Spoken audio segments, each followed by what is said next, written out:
Hello student, good morning. कैसे हैं आप? मैं भूदेव शर्मा आपको आज भाषा, व्याकरण और लिपि ये प्रकरण पढ़ाने जा रहा हूं। व्याकरण का प्रकरण चलेगा आपका भाषा। भाषा किसे कहते हैं?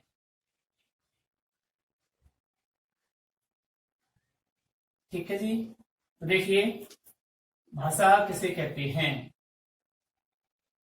हमारी बोलचाल की जो विधि होती है, बोलचाल की जो सिस्टम या तरीका होता है, वह सामान्य रूप से भाषा कहलाता है।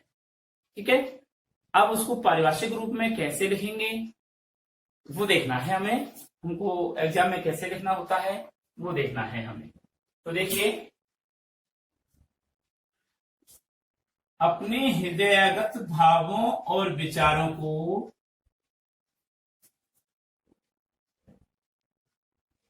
अपने हृदयगत भावों और विचारों को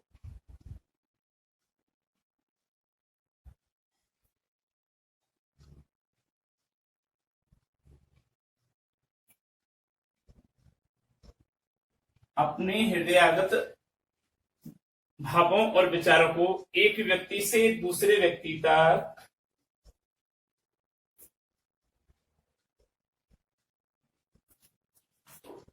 एक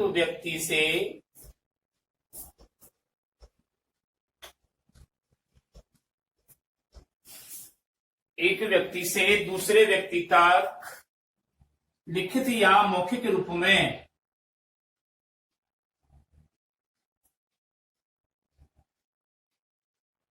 लिखित या मौखिक रूप में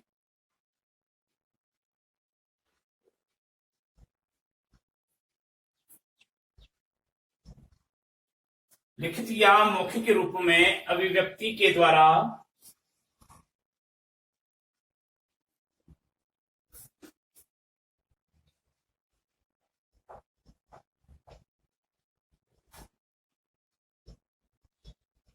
अपने हृदयगत भावों या विचारों को एक व्यक्ति से दूसरे व्यक्ति तक लिखित या मौखिक अभिव्यक्ति के द्वारा मनुष्य जिस साधन का उपयोग करता है, मनुष्य जिस साधन का उपयोग करता है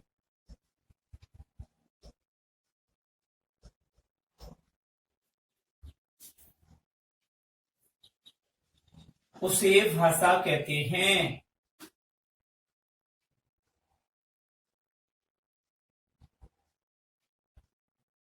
उसे भाषा कहते हैं।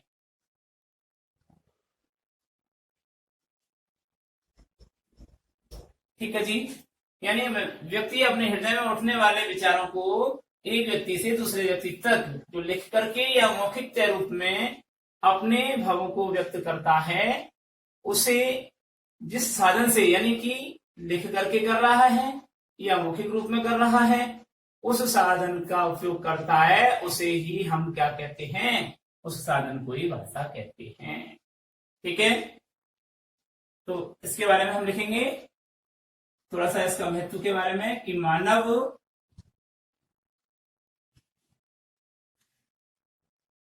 मानव जाति के समाज में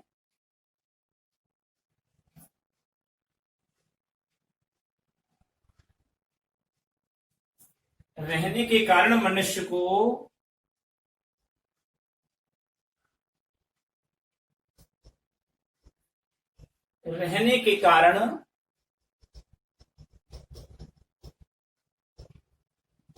मानव जाति के समाज में रहने के कारण मनुष्य को आपस में विचार विनिमय करने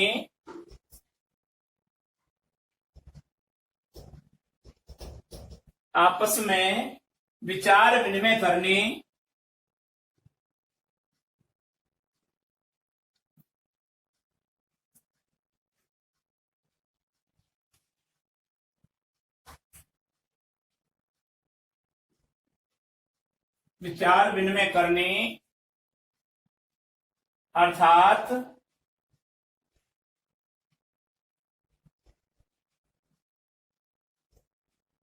अर्थात परस्पर अपने हृदय में उत्पन्न होने वाले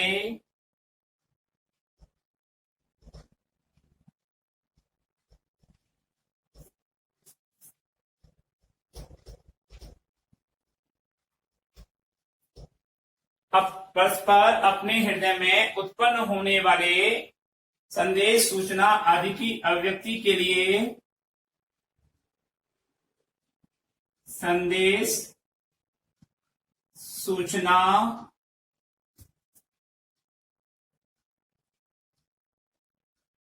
विचार या भाव आदि की अभिव्यक्ति करने के लिए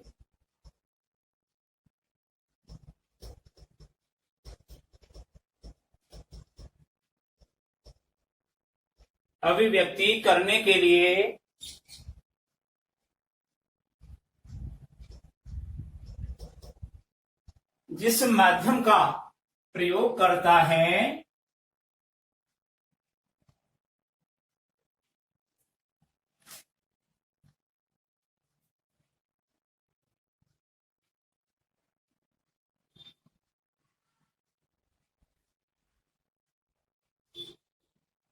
उस माध्यम को ही भाषा कहते हैं।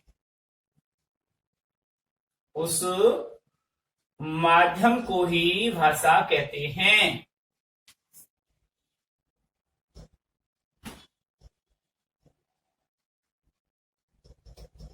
ध्यान दीजिए कि मनुष्य आपस में एक दूसरे से बातचीत करता है, अपने हृदय में उत्पन्न होने वाले संदेश, सूचना, विचार, भाव जो भी उत्पन्न होते हैं उनको अभिव्यक्त करने के लिए जिस माध्यम का, माध्यम यहाँ पर कोई लिखित रूप में या मौखिक रूप में जिसका प्रयोग करता है उस माध्यम को ही हम भाषा कहते हैं। तो यहां भाषा शब्द की उत्पत्ति कैसे हुई? भाषा शब्द की व्युत्पत्ति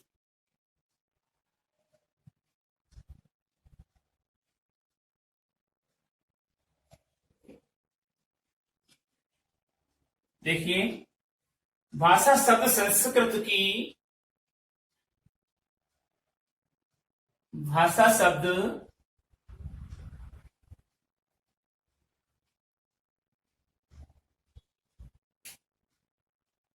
संस्कृत की भाष धातु, भाष यानी बोलना,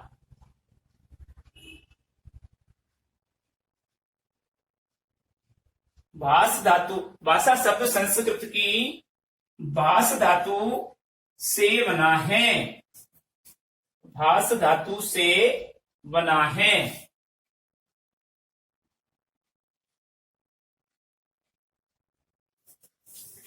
जिसका अर्थ है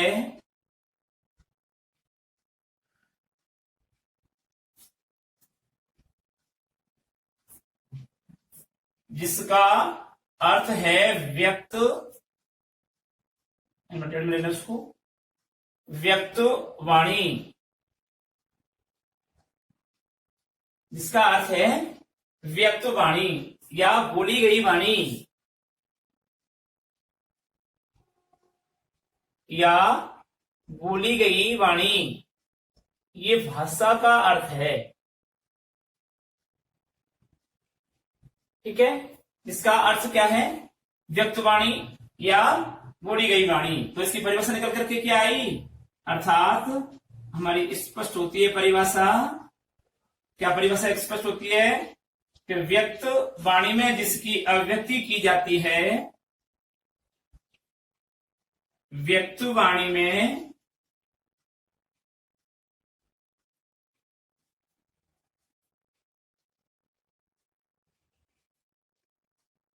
जिसकी अभिव्यक्ति की जाती है उसे भाषा कहते हैं।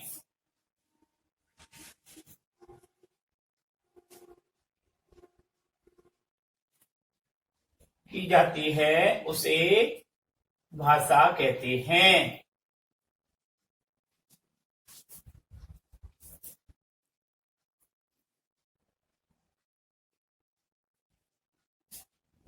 ठीक है, यानी व्यक्त्यायाम वाची भाषा कथ्यते।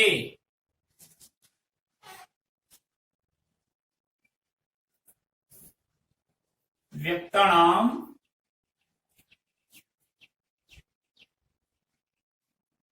वाची भाषा कथ्यते, ये संस्कृत के अनुसार। और कई बार क्या होता है, संस्कृत और हिंदी का एक सा ही परिभाषाएं हो जाती हैं, ज्यादातर अलग होती हैं लेकिन कई बार हो जाती हैं, और संस्कृत से ही हिंदी की व्याकरण उत्पत्ति होती है। तो व्यक्तायाम वाची भाषा कथ्यते, व्यक्त वाणी को, यानी कि व्यक्त वाणी में जिसकी अभिव्यक्ति की जाती है उस व्यक्त वाणी को ही क्या कहते हैं, भाषा कहते हैं। ठीक है, अब आइए, भाषा के निम्न दो रूप होते हैं।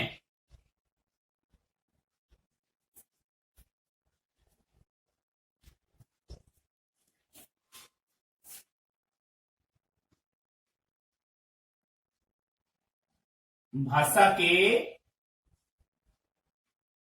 निम्न दो रूप होते हैं।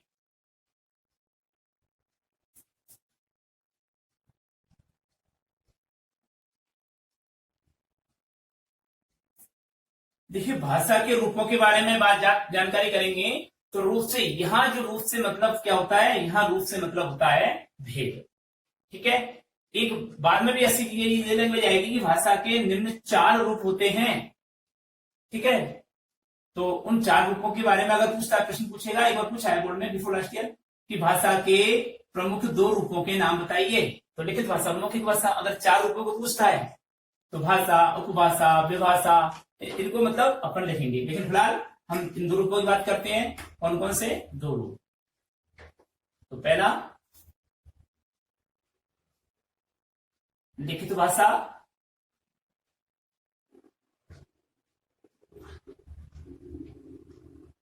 और दूसरा मौखिक भाषा।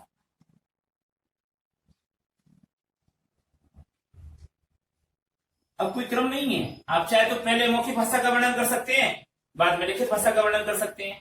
ठीक है, तो कोई क्रम नहीं है। अगर आप इनको ऐसा लिखना चाहें, मौखिक भाषा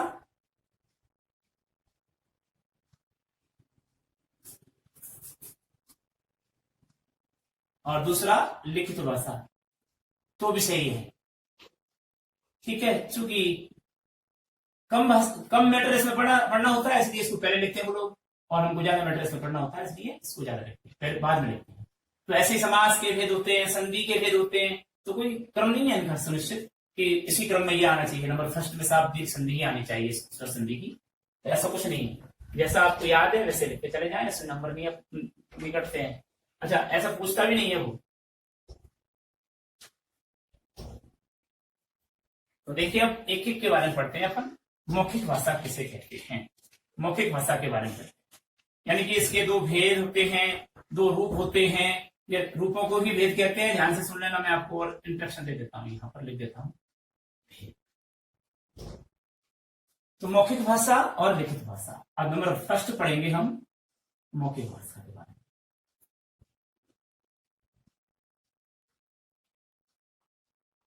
मौखिक शब्द बनता है मुख से, मुख से बनता है मौखिक, यानी मुख के द्वारा स्पष्ट की गई या व्यक्त वाणी को क्या कहते हैं? मौखिक भाषा कहते हैं। और लिखित को कहते हैं लिख करके व्यक्त की जाने वाली भाषा को लिखित भाषा कहते हैं। किसी से भी, किसी भी बालक से भी पूछे आप जो थोड़ा पढ़ना लिखना सीख के आया है, उससे पूछे तो वो भी इनको बता सकता है ओरली कि मौखिक भाषा क्या होती है और लिखित भाषा क्या होती है। लेकिन लिखने की भाषा क्या होती है, यानी कि आप एग्जाम में कैसे लिखेंगे, वो हमको समझना होता है।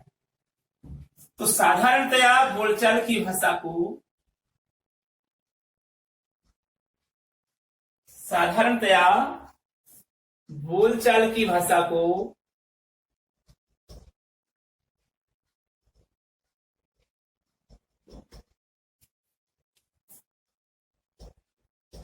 मौखिक भाषा कहते हैं। साधारणतया बोलचाल की भाषा को मौखिक भाषा कहते हैं।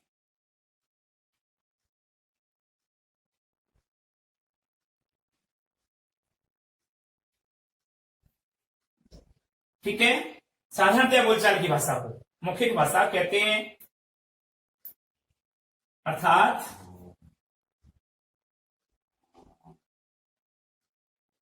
परिभाषा में देखिए,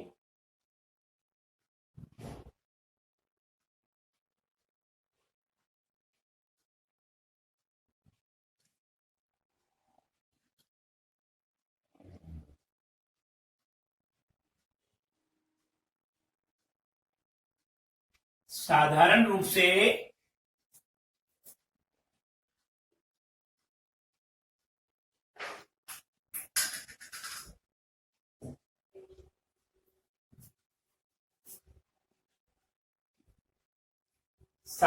रूप से बोलचाल की भाषा जो आपस में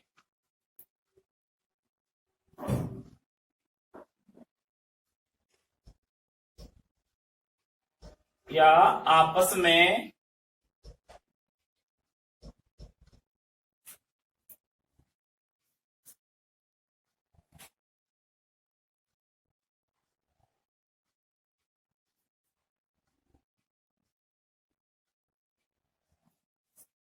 बातचीत करके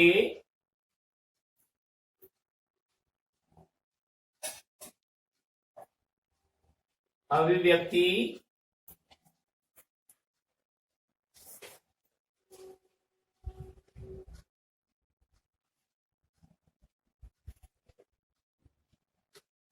प्रकट करने के भाव को मौखिक भाषा कहते हैं।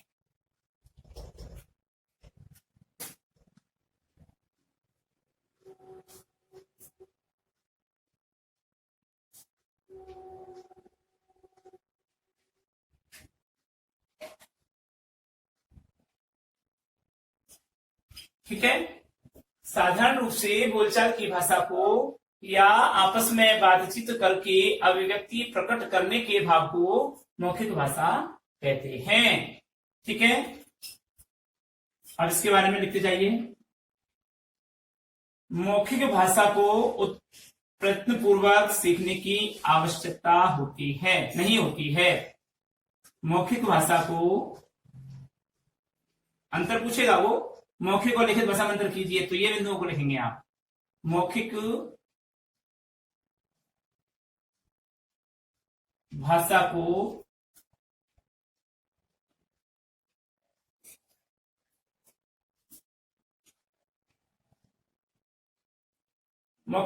को प्रयत्न पूर्वक सीखने की आवश्यकता नहीं होती।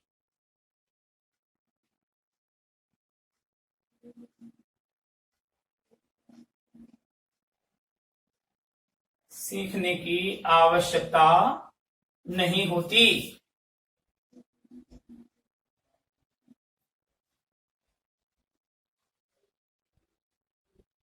मौखिक भाषा को प्रयत्न पूर्वक सीखने की आवश्यकता नहीं होती, बल्कि जन्म के बाद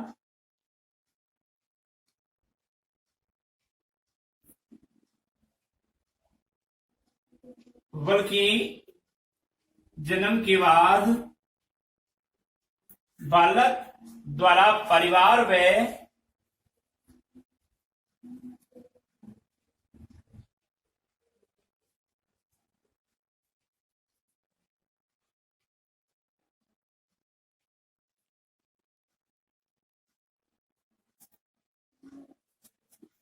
जन्म के द्वारा बालक परिवार व समाज के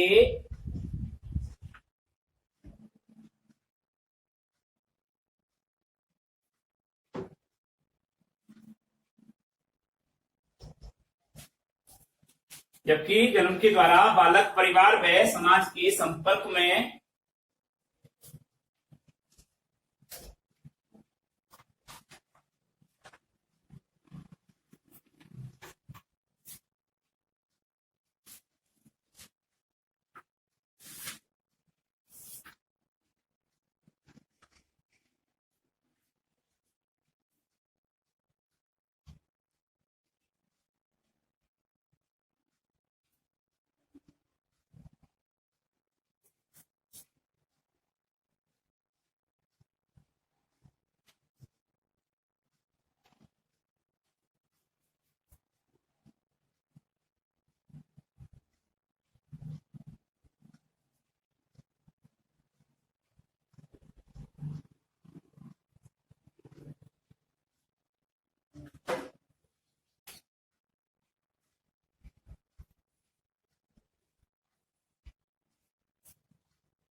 देखिए, मौखिक भाषा के लिए पहला बिंदु आया कि मौखिक भाषा को प्रयत्न पूर्वक सीखने की आवश्यकता नहीं होती है, बल्कि जन्म के बाद बालक द्वारा परिवार व समाज के संपर्क से परस्पर संप्रेक्षण व्यवहार के कारण स्वाभाविक रूप से ही मौखिक भाषा सीखी जाती है। ठीक है, ये मौखिक भाषा के बारे में बिंदु है। और एक बिंदु और मौखिक भाषा के बारे में कि मौखिक भाषा परिवर्तनशील होती है। मौखिक भाषा परिवर्तनशील होती है। परिवर्तनशील का मतलब हम बदल सकते हैं, अपने बनावटी भाषा भी इसको कर सकते हैं। इस पर स्थानीय लोगों का प्रभाव रहता है।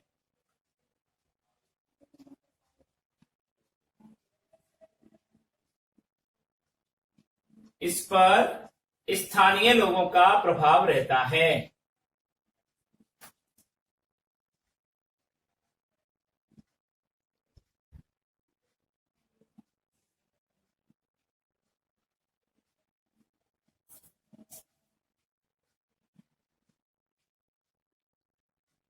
दूसरा पॉइंट क्या होगा कि मौखिक भाषा परिवर्तनशील होती है, लिखित भाषा अपरिवर्तनशील होती है। इस पर स्थानीय लोगों का प्रभाव रहता है। लिखित भाषा में स्थानीय लोगों का प्रभाव क्या आता है, बेअसर होता है। वह सुव्यवस्थित रूप से व्याकरण के नियम के अनुसार लिखी जाती है। तो लिखित भाषा के बारे में बाद में पढ़ेंगे अभी। तो ये हुआ मौखिक भाषा का। अब आता है लिखित भाषा।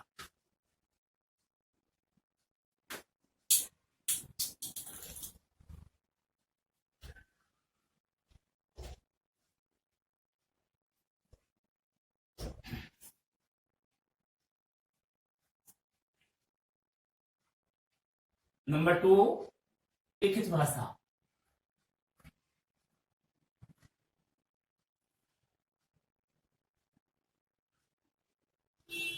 लिखित भाषा के बारे में देखिए, लिखित भाषा किसे कहते हैं। लिखित भाषा की परिभाषा बताइए, जब उच्चारित ध्वनि संकेत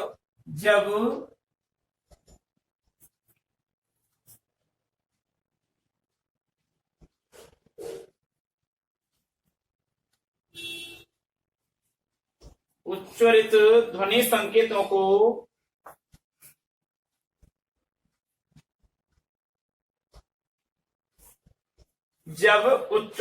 संकेतों को लिखित चिन्हों या संकेतों द्वारा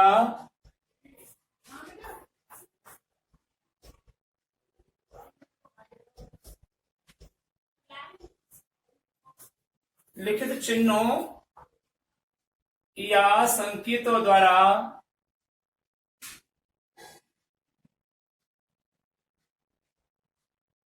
जब उच्चारित ध्वनि संकेतों को लिखित चिन्हों या संकेतों द्वारा लिखकर अंकित किया जाता है,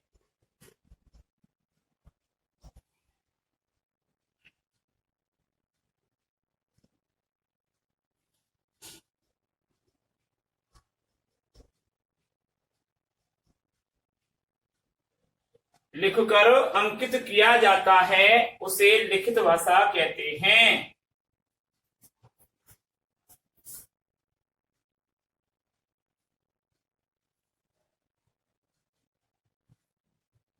उसे लिखित भाषा कहते हैं। ठीक है जी, यानी उच्चारित ध्वनि संकेतों को लिखित चिन्हों या संकेतों द्वारा लिख करके अंकित किया जाता है, उसे लिखित भाषा कहते हैं। लिखित भाषा को वर्तनी इसके बारे में जो बिंदु आते हैं वो लिखित भाषा को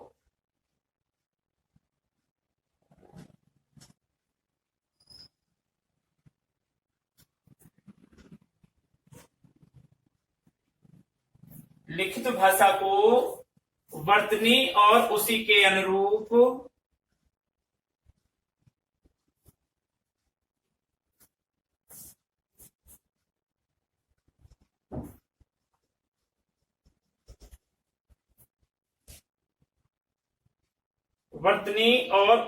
अनुरूप उच्चारण प्रयत्न पूर्वक सीखना पड़ता है। लिखित भाषा को वर्तनी और उसी के अनुरूप उच्चारण प्रयत्न पूर्वक सीखना पड़ता है।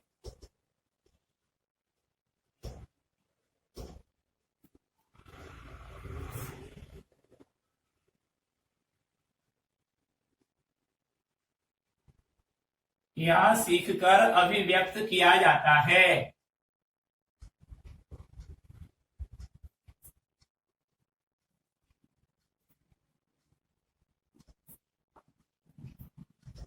लिखित भाषा के बारे में। और तीसरा बिंदु देखिए कि लिखित भाषा क्या होती है, कृत्रिम होती है, बनावटी होती है। हम कैसे भी लिख सकते हैं इसको। लिखित भाषा कैसी होती है, कृत्रिम होती है।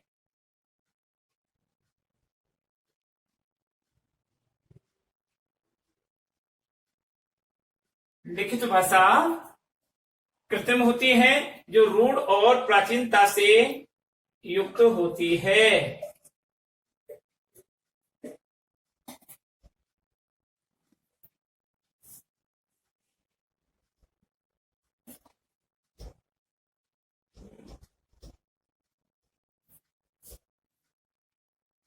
जो रूढ़ और प्राचीनता से युक्त होती है।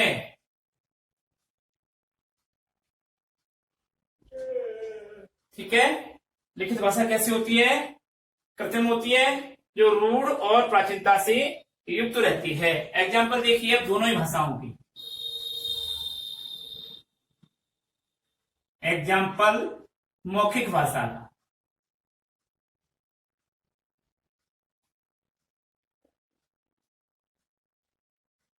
मौखिक भाषा का उदाहरण देखिए।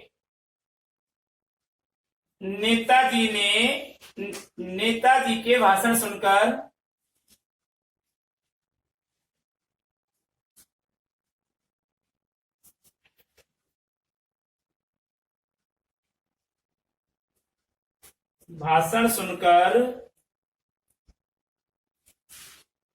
जनता गदगद हो गई।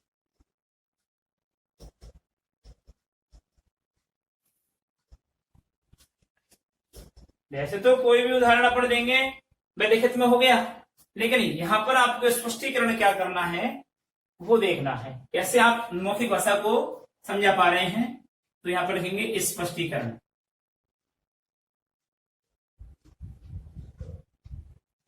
इसका देखिए स्पष्टीकरण में यहां नेताजी का भाषण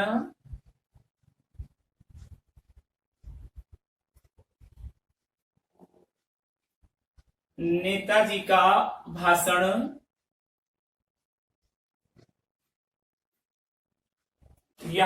नेताजी का भाषण मौखिक भाषा का उदाहरण है। मौखिक भाषा का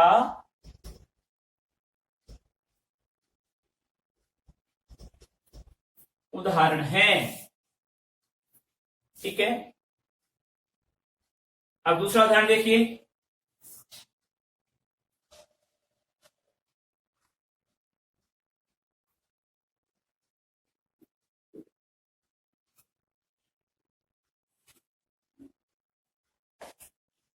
ये तो हो गया लिखित का। अब आता है लिखित का उदाहरण देखिए।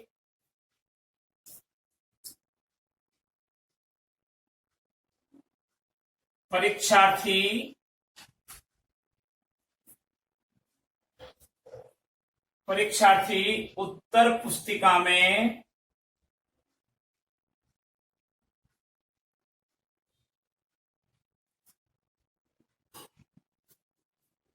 प्रश्न हल कर रहे हैं।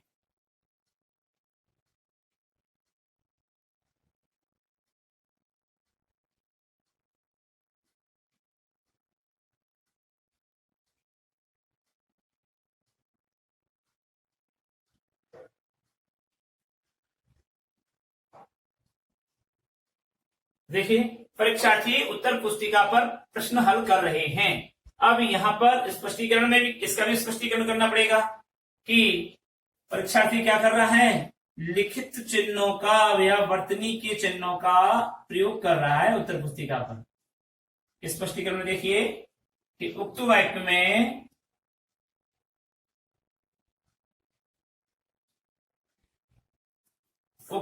में भाषा के निश्चित चिन्हों का प्रयोग किया जा रहा है। भाषा के उक्त भाषा के निश्चित चिन्हों का प्रयोग